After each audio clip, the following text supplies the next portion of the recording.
uma marca de azeite. E entre outras aplicações comerciais. Bem, mas conforme ficou combinado durante a visita ao castelo, eu propus-me conversar um pouco convosco sobre uma afirmação que fiz, a afirmação de que, na realidade, a Ordem do Templo e a Ordem de Cristo, e nomeadamente o Infante Dom Henrique, não estavam interessados em descobrimentos marítimos, coisa nenhuma.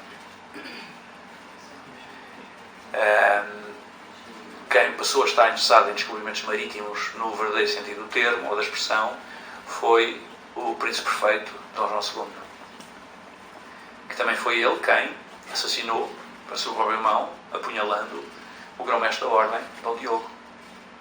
Portanto, e foi a única forma que ele teve de se apoderar do projeto templário, porque, evidentemente, o projeto templário tinha um outro objetivo, e só com o Dom João II e só com a morte do mestre foi possível desviar esse objetivo e aplicá-lo noutro sentido. É uma parte da nossa história que precisa ser reavaliada, porque, na realidade, aquilo que a Ordem do Templo e a Ordem de Cristo visavam era a posse e a defesa dos lugares santos e proteção dos peregrinos que se dirigiam a esses lugares santos. Lugares santos no plural, não é só Jerusalém.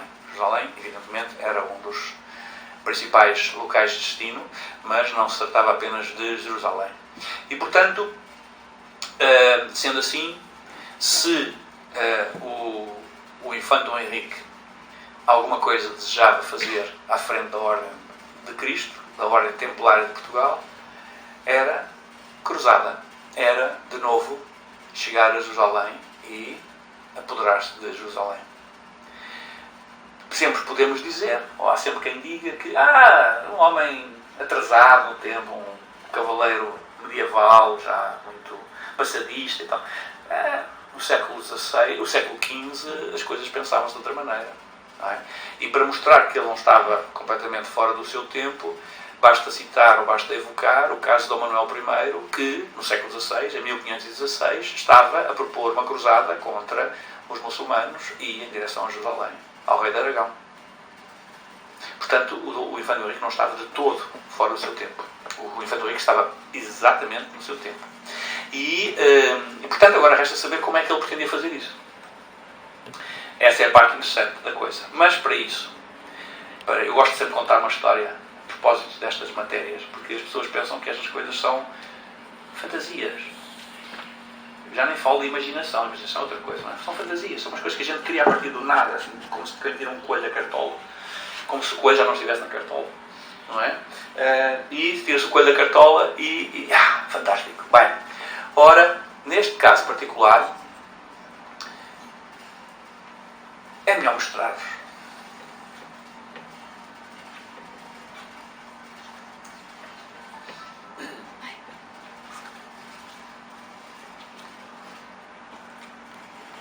Como percebem, isto é completamente espontâneo, porque eu não tinha pensado falar sobre isto, mas não, pronto.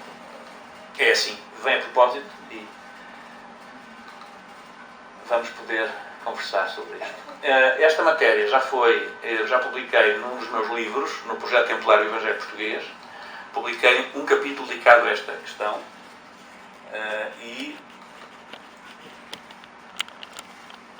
podem encontrar o fundamental e os mapas e todos os documentos aí. Bem, primeira questão. Falámos disso há pouco no castelo. Isto é a imagem que toda a gente tem presente como sendo o retrato do Infante Dom Henrique. Não é? É o retrato de Dom Duarte. Nem fisionomicamente, nem em termos de um vestuário, nem de indumentárias, corresponde àquilo que as crónicas nos dizem acerca do Infante Dom Henrique. O Infante Dom Henrique não era uma gricela, nem macilento, não usava trajes de corte, como este retrato três características deste retrato. Pelo contrário, era um homem forte, atarracado, baixinho, barbudo, não era imberbe como este também, barbudo, e que vestia exclusivamente ou a armadura ou o burel franciscano. Portanto, há um problema, aliás, eu também costumo brincar com isto, e brinco sempre, faço sempre questão de brincar, porque a ironia é a melhor forma de desconstruirmos destas verdades não verdadeiras. Já imaginaram o infante do Henrique em Sagres com este chapéu? Deve ter sido assim que ele aprendeu a bolinar. Não é? O vento lava o chapéu e ele tinha que recolher o chapéu. Grande aventura, não é? Bem, evidentemente, o retrato do infante, efetivamente, só temos um retrato do infante fidedigno. Esse retrato do infante fidedigno é o que está hoje no Pórtico Sul. Isto tem que abrir tudo, não abriu ainda. No Pórtico Sul, no mainel do Pórtico Sul, portanto, na coluna central do Pórtico Sul dos Jerónimos. Este é o único retrato fidedigno do infante. E como veem, lá está o homem forte, atarracado, vestido de barbudo, vestido de armadura e segurando ali uma coisa extravagante, parece uma bainha de uma espada. Isto porquê? Porque a estátua original não era assim. A estátua original era qualquer coisa como isto. Só que o terremoto de 1755 derrubou a estátua caiu para a frente e o braço partiu-se. Portanto, eles fizeram um remendo.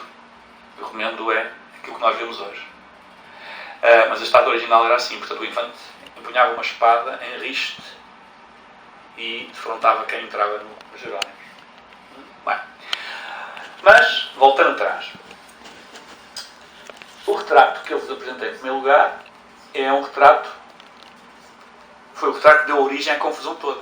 Este retrato deu origem à confusão. Porquê? Porque na base do retrato existe uma outra imagem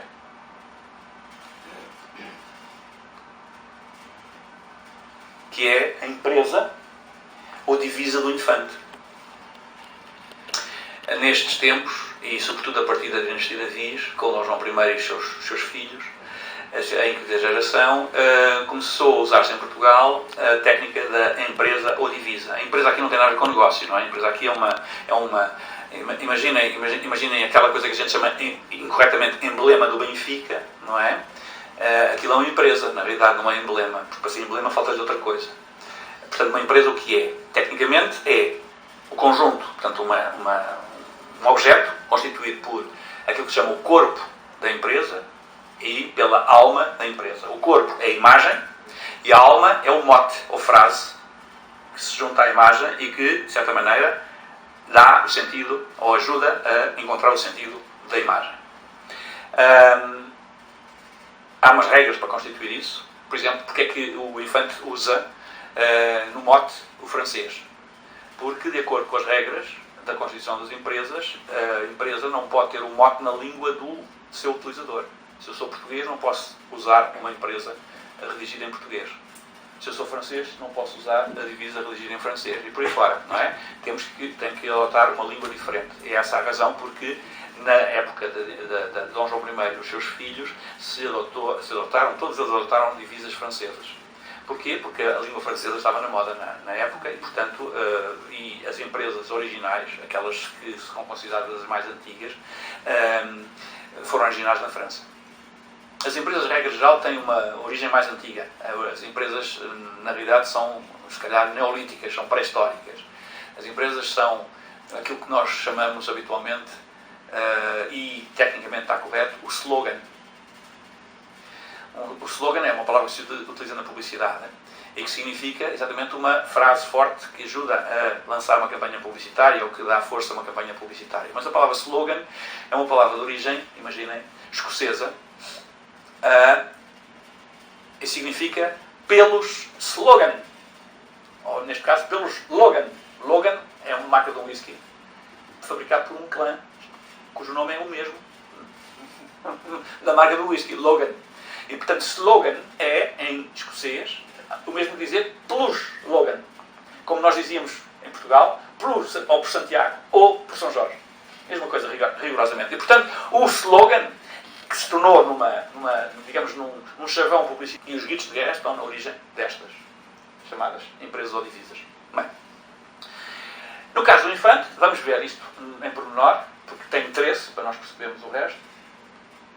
Aliás, é a chave da questão. Vamos olhar para isto com atenção. E, portanto, cá temos a empresa em grande formato. A empresa tem um fundo, tem uma moldura, que acompanhava, aliás, todo o retrato. Eu não vou entrar em pormenores acerca do retrato, porque, efetivamente, o retrato foi construído em 2 momentos. A escadura e a empresa, e depois o retrato, obviamente, foi lá acrescentado. Mas não vamos entrar nesses pormenores, porque não interessa para o caso. Mas o que interessa aqui é a empresa, para chegarmos onde me pediram e onde eu me ofereci para ir. Portanto, temos uma moldura constituída por uma espécie vegetal que dá pelo nome vulgar de carrascos. Os carrascos, como sabem, não sei se alguma vez caíram, uma moita de carrascos, não é? Nós temos moita carrasco, não é? Uma moita de carrascos. Ora, as moitas de carrascos são horríveis, porque a gente cai naquilo e depois sai de lá completamente ensanguentado, porque é mesmo duro.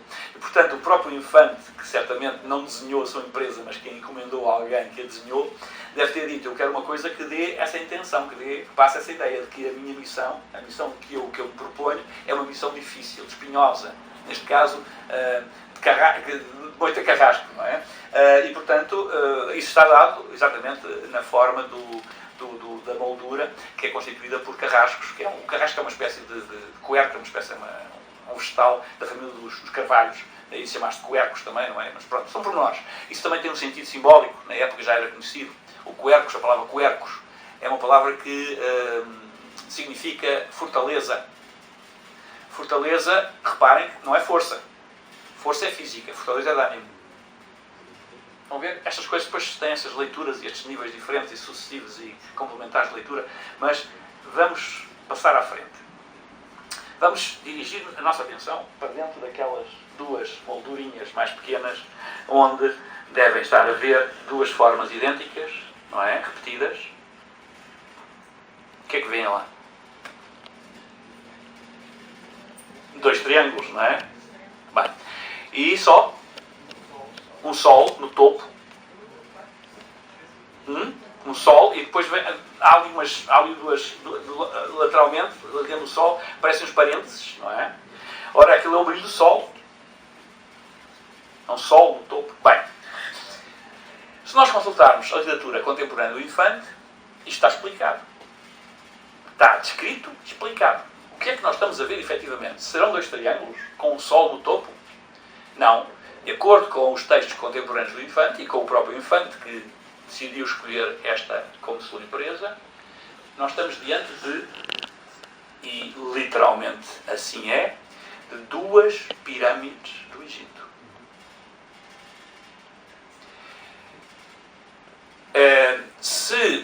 Independentemente de entendermos isto ou não, tanto faz, não interessa, podemos sempre dizer que é outra coisa diferente. Mas isto é o texto tal e qual como nós o encontramos.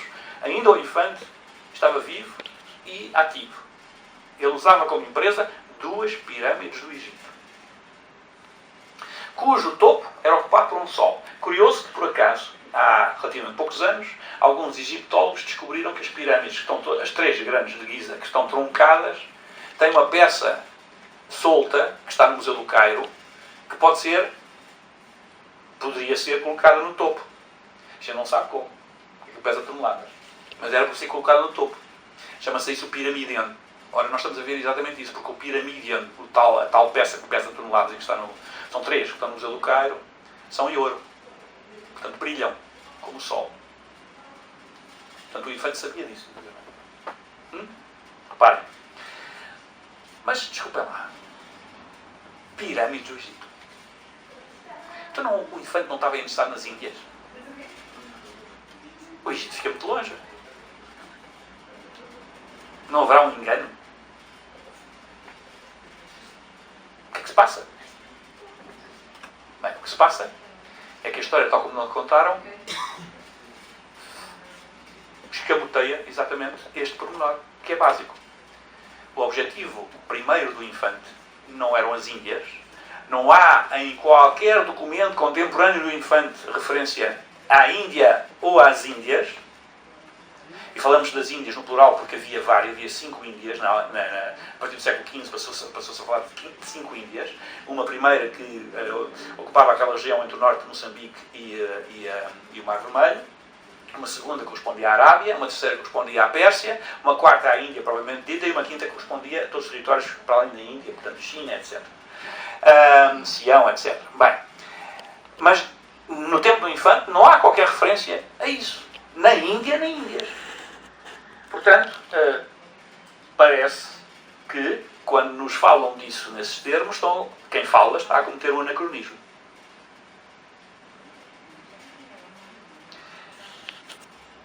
Para quem esteve no castelo e que acompanhou a visita, muitos dos pormenores a respeito disto, e digamos que ajudam a sustentar e a fundamentar este ponto de vista, eu já os apresentei, mas eu também, com respeito para os que não estiveram lá, vou novamente fazer isso.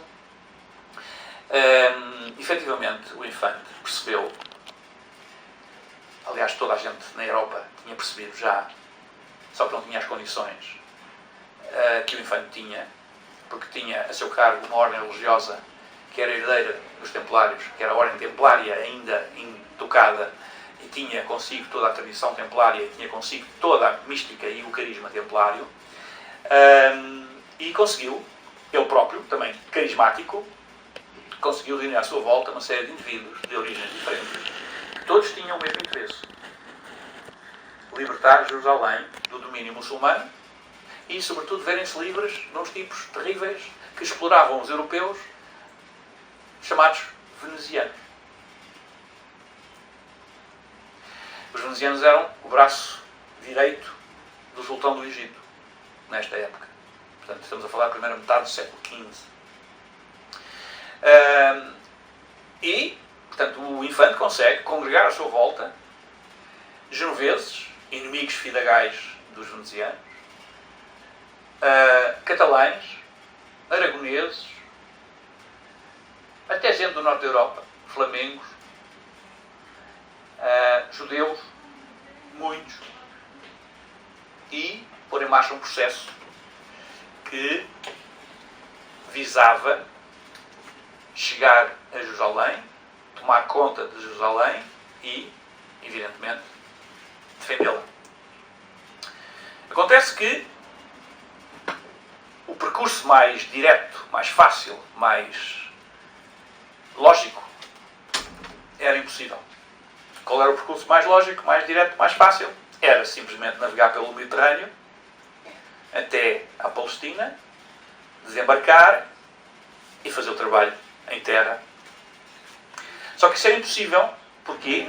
Porque havia ali ao lado o sultão do Egito, que era a potência regional que defendia a Terra Santa, e havia os venezianos que serviam de braço armado e que impediam o acesso àquela zona oriental do Mediterrâneo.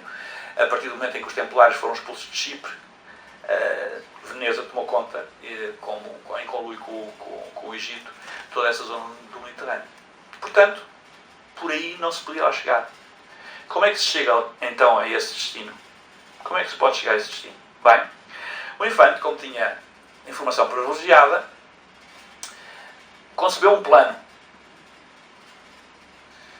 que era conhecido de todos os participantes nele.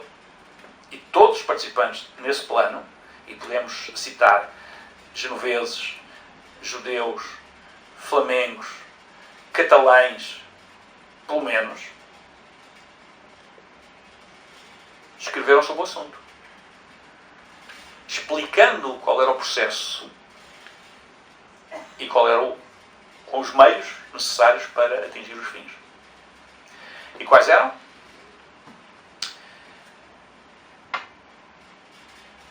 Estão recordados certamente na história que estudaram. Conta-se que o Infante navegou até o Bojador, não é? Aquele cabo mítico, que era o limite do mundo, segundo se diz, Eu, francamente, não creio que seja que fosse assim, mas pronto, faz parte da questão. E parou um pouco a sul do Bojador, junto da foz de um rio, no rio Senegal. E durante cerca de 30 anos não arredou o pé dali. Que raio. Então, não era possível navegar mais para sul? Claro que sim, e terão navegado. Terão eventualmente até chegado ao Brasil. Só que isso, evidentemente, permaneceu secreto, porque todas essas missões eram missões em nome da ordem. E não seria difícil, porventura, nós encontrarmos papelada a esse propósito, se não tivesse acontecido os autos de fé promovidos em 1529 em Tomar pelo Frei António de Lisboa. Porque nesses autos de fé foi destruída documentação desse tempo, em grande quantidade. E não só desse tempo, foi destruída documentação templar em grande quantidade. Bem, inclusive a cartografia desapareceu praticamente toda, nessa altura. E havia muita. Havia em Tomar, segundo consta da documentação a que é possível aceder, um mapa que representava todo o mundo. Todo o mundo. Reparem, não é todo o mundo conhecido. É todo o mundo. Um mapa que seria comparável a um mapa existente também ainda no século XV, encontrado no século XX em Constantinopla, que dá pelo nome de Mapa Piri Reis. O Mapa Piri Reis apresenta as costas do Pacífico, da América, do Norte, do Centro e do Sul. Apresenta a Antártida sem gelo. A África inteirinha, tal e qual. E a Ásia completamente tal e qual. Do século XV. Como é que é possível desenhar a Antártida sem gelo? Só com conhecimentos muito regulares. Era possível fazer isso porque a Antártida já estava debaixo de gelo, havia muitos milhares de anos, não é? E verificou-se já, com processos modernos, que a Antártida realmente corresponde ao desenho de Piri Reis. Aliás, o mapa de Piri Reis até permitiu outra coisa, permitiu corrigir os nossos mapas no que diz respeito à largura do Oceano Atlântico. Os nossos cálculos estavam errados. O mapa de Piri Reis era mais correto, mais preciso. Dá para perceber. Reparem, o mapa de Piri Reis, façam a experiência. Está na net, vocês encontram isso na net. Façam a experiência, ampliem a parte da América do Sul e vão ficar arrepiados. Está lá Rio de Janeiro. Mas isso foi antes da descoberta do Brasil. Pois foi. Como é que lá pode estar o Rio de Janeiro? Mas está. Portanto, muita coisa precisamos baralhar para dar de novo. A história está construída sob alicerces muito frágeis e de presunção. Sob a capa de ser uma coisa muito científica, mas está construída sob exatamente alicerces de presunção, em muitos casos. Bem, mas voltemos à questão do Infante. Então o Infante parou na foz do Senegal e ficou por ali. E assistiu, inclusivamente, a uma série de desastres com equipagens suas, gente de elite, massa cinzenta de grande competência, que, entretanto, ia sendo comida pelos canibais. Porque os barcos portugueses tinham um problema. Eram tão bons, que não entravam no Senegal. Porque o rio Senegal era um rio com rápidos, com quedas de água, com baixios. E os nossos barcos eram barcos que estavam adaptados à navegação no mar alto e não em rios. Embora, inicialmente, como vimos hoje, não é? Eles tivessem sido fabricados aqui nos Êxeros. Mas os nossos barcos não entravam, portanto não era possível entrar no Senegal. Mas porquê o Senegal era assim tão importante? Era.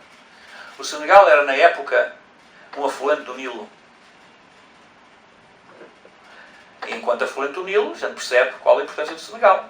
Se navegássemos pelo Senegal acima, íamos desembocar no Nilo. Bastava navegar para norte no Nilo e estaríamos em Alexandria. Está tudo explicado, não vale a pena dizer mais nada. Já viram o plano fantástico do Infante Henrique. Com a vantagem adicional de, ali ao lado, viverem uns tipos chamados etíopes, que nada tinham a ver com o Preste João. O Infante sabia. Sabem que o Infante recebeu uma delegação do Imperador da Etiópia em Tomar. É histórico isso. Está documentado. Portanto, havia relações entre os etíopes e o Infante Henrique. Porque seria. Ninguém se interrogou sobre isso. Porquê? Porque aparece, entretanto, o Dom João II que transforma os etíopes no Preste João.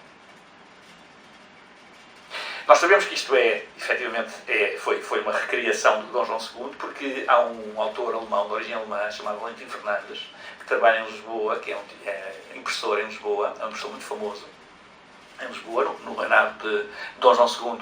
Aliás, é ele que publica os primeiros incunábulos portugueses não redigidos em hebraico, porque os primeiros incunábulos portugueses, incunábulos são livros anteriores a 1500, livros impressos anteriores a 1500, impressos em Portugal são hebraicos, mas os não hebraicos, os primeiros impressos não hebraicos, são exatamente esse Valentim Fernandes. Esse Valentim Fernandes tinha imensos contactos no estrangeiro e envia para o exterior imensa informação acerca do que se passa em Portugal. Esse Valentim Fernandes escreve numa introdução a um livro que dá pelo nome de livro de Marco Polo, que na realidade, na versão portuguesa, não é apenas o livro de Marco Polo, mas é uma junção de 3 livros sobre as viagens de Marco Polo e sobre outras tradições relacionadas com a possibilidade da existência de um reino cristão oculto a algures na Ásia. Esse sim, o reino do Preste João. E o Valentim Fernandes diz assim, eu estou a citar de memória, mas se for preciso vou buscar o texto mesmo. E temo-lo, aos etíopes, e temo-los pelo Preste João, mas não o é. Portanto, quem fez os etíopes, quem transformou os etíopes em Preste João foi o Dom João II, porque evidentemente era uma questão de propaganda.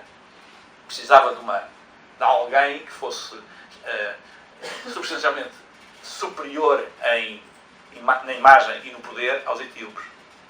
Bem, mas o Infante sabia que se tratava apenas de etíopes, mas o apenas aqui é relativo. Porque o Infante também sabia de outra coisa, que aliás é tão importante que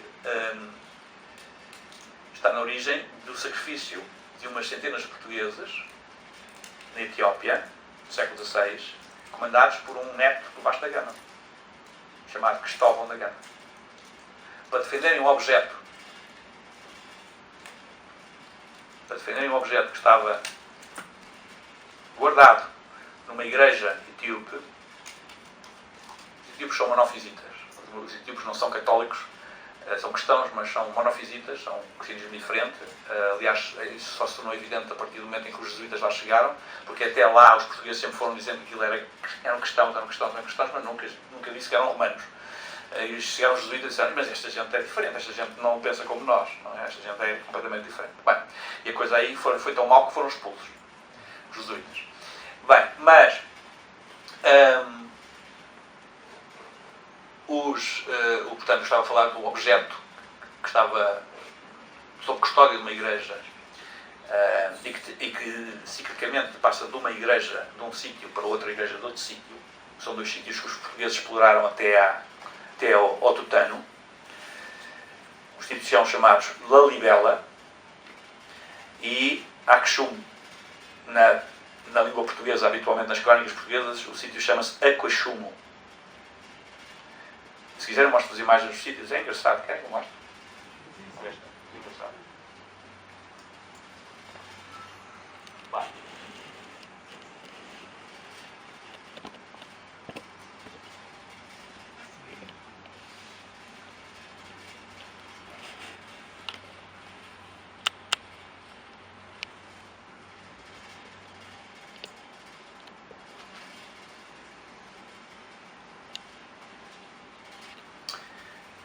As igrejas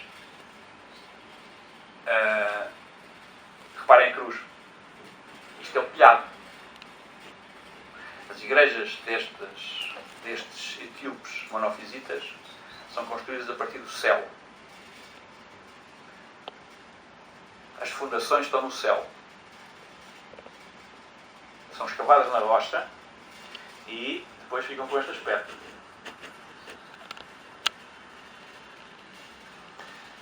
Ora, esta igreja pertence a um circuito de 7 igrejas que são, em conjunto, denominadas Jerusalém Celeste.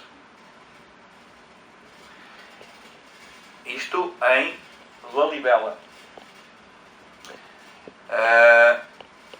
E já agora, posso talvez mostrar outras imagens.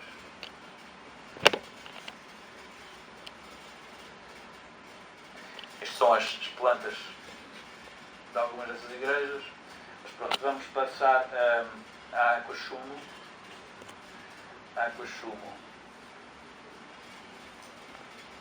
Em Aquachumo, em vez de igrejas, temos estas igrejas. São igrejas de pilar. São uma espécie de torres igreja. Reparem o contraste, não é? Umas dirigem-se para o céu, da terra para o céu, outras dirigem-se do céu para a terra. Mas fazem parte da mesma lógica. Isto aqui é o sítio, a região de Aksum, Etiópia, para terem uma ideia da localização. Portanto, já viram? O Nilo passa mesmo aqui ao lado, não é? Desculpem. Não é isto. Bem, está aqui a imagem do Cristóvão da Gama. Bem, mas então, qual a importância de Lalibela e de Aquachumo? Neste sítio, ciclicamente, neste momento não está em nenhum destes sítios. Está num outro local, em Lalibela, mas num outro local. Guarda-se um objeto que foi roubado de Jerusalém. No templo e do templo de Salomão. Estamos a falar da Arca da Aliança. E, portanto, já perceberam. O infante fazia 2 em 1. Chegava a Jerusalém e levava consigo de volta aquilo que lhe pertence. A Arca da Aliança, que é o principal objeto do templo de Salomão.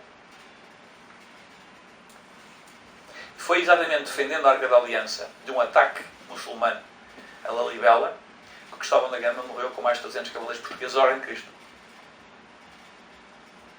Não foram cavaleiros da Ordem de Santiago, não foram cavaleiros da Ordem de Avis, não foram cavaleiros de outra qualquer ordem militar, foram cavaleiros da Ordem de Cristo.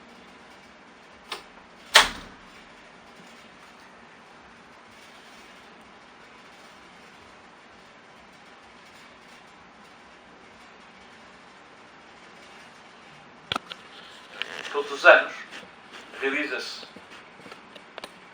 em Lalibela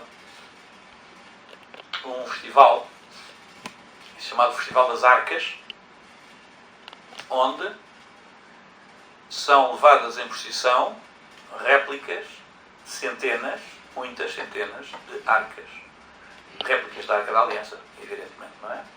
A Arca da Aliança está guardada, e sabemos que está guardada mesmo, porque, embora ninguém a possa ver senão a família que a custodia, esta é uma parte, são fotografias do festival anual. A Arca da Aliança está custodiada ainda hoje neste edifício que eu vou mostrar-vos.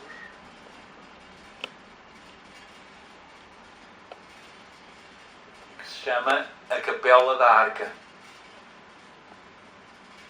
É um edifício cúbico, como a Jerusalém Celeste, com 3 portas, ou portas e janelas em cada uma das faces, e o interior está o objeto que é custodiado, que é guardado por uma família escolhida pela comunidade e cuja missão é vitalícia.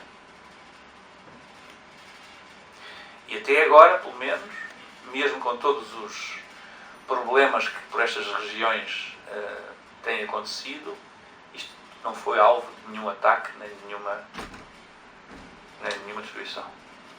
Bem, portanto, já perceberam qual é a ideia. Se quisermos ir um pouco mais além, ainda podemos ir. Sabem porquê? Porque o infante Dom Henrique, quando chegou ao Senegal, fez mais aliados. Porquê? Porque os muçulmanos, quando chegaram ao Egito, o Egito não estava deserto. O Egito não era um deserto. O Egito tinha habitantes que não eram muçulmanos. Ou pelo menos parte deles. Que não eram nem quiseram sê-lo. E, portanto, esses habitantes foram sendo eliminados ou escorraçados e foram sendo empurrados para sul, ao longo do Nilo. Até que, encontrando o Senegal, seguiram o curso do Senegal em direção à costa atlântica. Quando o infante chega ali, tem mais uns aliados inesperados, os denominados Ashanti, cuja língua, ainda hoje, segundo estudos realizados não há muitos anos atrás, é uma língua que corresponde ao egípcio teocrático. Ou seja, eles falam, são o único povo, o único grupo que fala egípcio, no verdadeiro sentido do termo. Ainda hoje. E, no entanto, vivem junto à costa ocidental do Atlântico, a de sul do Senegal, na margem esquerda do Senegal. Portanto, esses Ashanti imediatamente se predispuseram a ajudar o infante no que fosse possível para realizar aquela viagem longuíssima. Mas há mais um elemento engraçado, e eu vou calar-me, se houver perguntas depois que me queiram fazer, farão, não quero amassar-vos. É que, tal como o infante tinha informação privilegiada relativamente a isto, porque ele, por cima, tinha muita informação de origem judaica, porque os judeus tinham feito o percurso Alexandria, Foz do Senegal. Portanto, quando ele chegou à Foz do Senegal, havia judeus vindos do Egito, seguindo exatamente este mesmo curso. Portanto, se podia fazer assim, também se podia fazer assim, não é? Na volta. Tal como o infante tinha informação privilegiada, os muçulmanos também a tinham. Havia espiões muçulmanos. Havia judeus, porventura, e outros a trabalhar para os muçulmanos, para o sultão do Egito. E, portanto, o sultão do Egito, 30 anos é muito tempo, o sultão do Egito percebeu que 30 anos ali parado, qualquer razão havia para não sair dali, não é? Percebeu perfeitamente qual era a razão e promoveu uma obra de engenharia hidráulica que, efetivamente, existiu, está assinalada por um monumento no sítio onde foi realizada, que consistiu na separação do Nilo, ou melhor, na separação do Senegal do Rio Nilo. Uma obra hidráulica, criaram, mesmo que os barcos portugueses chegassem ao fim do Senegal, não conseguiam entrar no Nilo porque o resto era areia. E uma distância grande. Ou seja, anularam completamente a ligação do Senegal ao Rio Nilo. Portanto, é interessante isto, não é? Isto é uma visão um pouco diferente da nossa história, de um período da nossa história, de um facto e de uma circunstância particular da nossa história. Mas isto dá para aquilatar, realmente, quão interessantes podem ser estas coisas se nós olharmos para elas de uma perspectiva diferente, uma perspectiva baseada em coisas, em objetos contemporâneos dos atores. Não é? Isto é, a partir, por exemplo, de coisas como a empresa particular do infante Dom Henrique. Quem diria que a partir da empresa particular do infante Dom Henrique nós poderíamos ter esta conversa? E poderíamos ter outras conversas a respeito de outras questões ainda, mas esta, digamos, é um aspecto que pode ser tratado assim. Há outras pequenas nuances, há pequenos pormenores que podíamos adiantar mais, mas não quero amassar-vos. Portanto, fico à vossa disposição se desejarem fazer perguntas. E pronto, e se desejarem também, já sabem, o livro onde esta matéria está tratada, não sei se ainda existem exemplares ali na banquinha, mas falando com a minha filha, com a Catarina, ela dir-vos-á. O livro intitula-se O Projeto Templário e o Evangelho Português. E esse livro tem um capítulo dedicado com os mapas, com os textos, com uma certa informação nova, de certa maneira nova, porque não é nova, mas é velha, é antiga e velha, ambas as coisas, mas é nova porque não tem sido utilizada, não foi utilizada pela historiografia, e portanto, inclusive eu transcrevo nesse capítulo um texto fantástico de um genovês chamado Caramosto, que foi um próximo colaborador do infante Dom Henrique, e que escreveu, tintim por tintim, todo este plano. Tudo rigorosamente. Portanto, é mais um pedacinho do véu que se levanta a respeito dos Templários, e neste caso a respeito do infante Dom Henrique, que penso que ainda tem muito que... como a Nau Catarineta, não é? Tem muito que contar. E antes disso também temos muito que navegar e muita pestana que queimar, porque há muita investigação que tem que ser feita de novo, completamente, sobre os mesmos documentos, mas ler tudo, passar tudo a pente fino, porque as interpretações que nos têm sido fornecidas não condizem com a informação que está nos documentos. Tudo para a informação que está nos documentos, na maior parte dos casos. Muito obrigado.